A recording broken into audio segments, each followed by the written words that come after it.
Olá, humano, seja bem-vindo, bem-vinda aqui no nosso canal mais uma vez. Hoje a gente vai falar sobre um assunto super importante, um pouquinho mais técnico, mas não foge não, é super simples de você entender, até porque você já está fazendo isso todos os dias aí na sua casa, meu querido, minha querida, você só não sabe, e talvez você esteja usando essa informação, esse processo para ensinar coisas que você não gostaria de ensinar para o seu cachorro. Então vem comigo, vamos aprender o que é condicionamento respondente. Eu quero te contar que o saquinho de petisco tem superpoderes. Você já passou pela situação de pegar o saquinho de petisco, dar uma amassadinha, aquele barulhinho de creque, creque, creque, e o seu cachorro aparecer do nada como se ele se teletransportasse para o seu lado?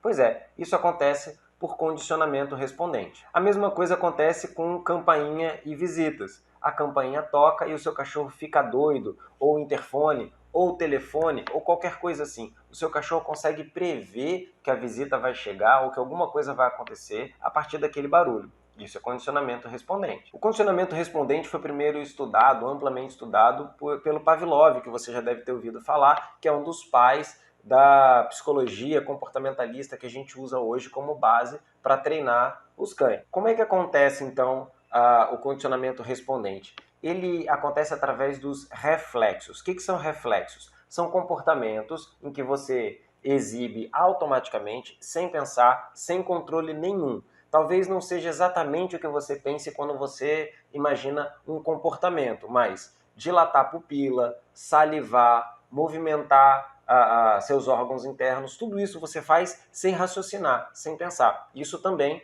são comportamentos. Além disso, as emoções. Sim, as emoções também são comportamentos e são comportamentos reflexos. Então, o que são reflexos? São comportamentos automáticos que você não controla e que você não para pensar sobre isso, que você não racionaliza sobre isso. Ele simplesmente se manifesta a partir de um estímulo. E é assim que um condicionamento respondente acontece. Para haver condicionamento respondente, nós precisamos ter um estímulo e uma resposta.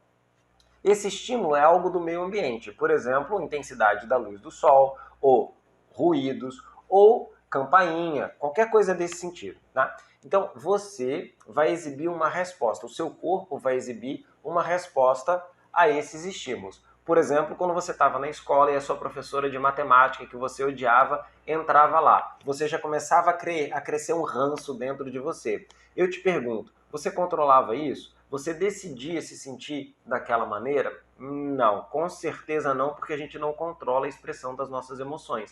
A professora entrava, você não gosta dela, e porque você não gosta dela, você manifesta de forma reflexa essas emoções, essas sensações. Da mesma forma como você não para pensar e tira a mão de dentro de uma panela com água muito quente antes de se queimar. Isso também são reflexos, nesse caso, reflexos motores. Então a gente pode ter reflexos motores, reflexos dentro da fisiologia, por exemplo, o seu olho aumentar ou diminuir a espessura aí da sua pupila, ou a salivação, que foi o que o Pavlov estudou, ou a piloereção, quando você está com frio e os pelinhos do seu braço se levantam sozinhos sem você decidir nada, as emoções, enfim, tudo isso entra no arcabouço aí das respostas reflexas, das respostas automáticas. Então, para haver condicionamento respondente, precisa existir uma certa previsibilidade, uma relação de causa e efeito entre as coisas.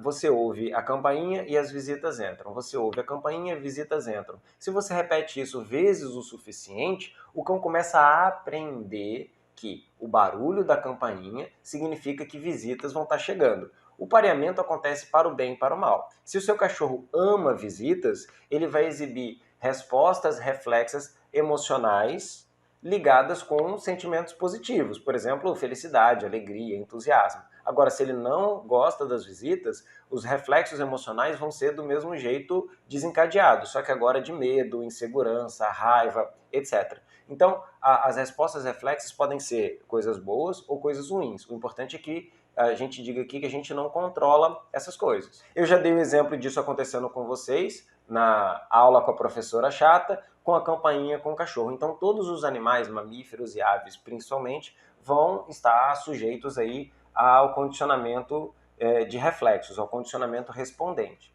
E quando a gente está treinando os cães, isso é super importante, porque a gente também está condicionando eles, por exemplo, à nossa presença, ao peitoral, ao banho, ao tosador, a todos os elementos do dia a dia deles. Então é por isso que é super importante a gente primeiro saber o timing, que a gente já conversou aí numa postagem anterior.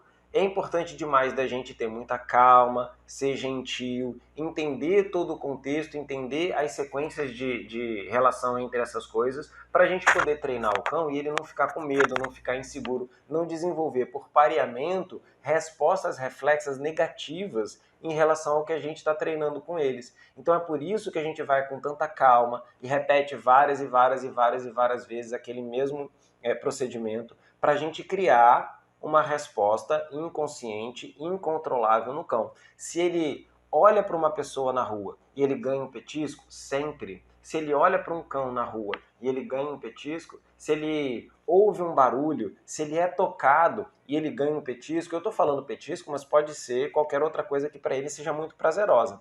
Ele vai associar, então, ver uma pessoa estranha, ou um cachorro estranho, ou ser tocado, ou ouvir um barulho, com coisas boas vão acontecer. E por isso ele vai usar a chegada da pessoa como um preditor. Lembra que eu falei da previsibilidade? Então, ele vai usar a pessoa se aproximando de você como um preditor de coisas boas vão acontecer. Isso a gente trabalha muito na socialização. Boa parte da socialização trabalha com condicionamento respondente, olha a importância disso. Isso faz com que os cães, quando adultos, não tenham problemas em estar na rua, ser abordado por pessoas, estar convivendo com um monte de cachorros desconhecidos por aí, ouvir sons altos e abruptos e que ele não tinha ouvido antes, etc, etc, etc. Todas as coisas que acontecem todos os dias no nosso passeio diário com os cachorros. Então é muito importante a gente compreender isso para a gente poder treinar melhor os cães. Conta para mim se você entendeu direitinho o que é condicionamento respondente, se ficou alguma dúvida, e conta para mim algum caso aí na sua casa em que você percebeu que teve condicionamento respondente. É isso, a gente se vê no próximo vídeo. Tchau!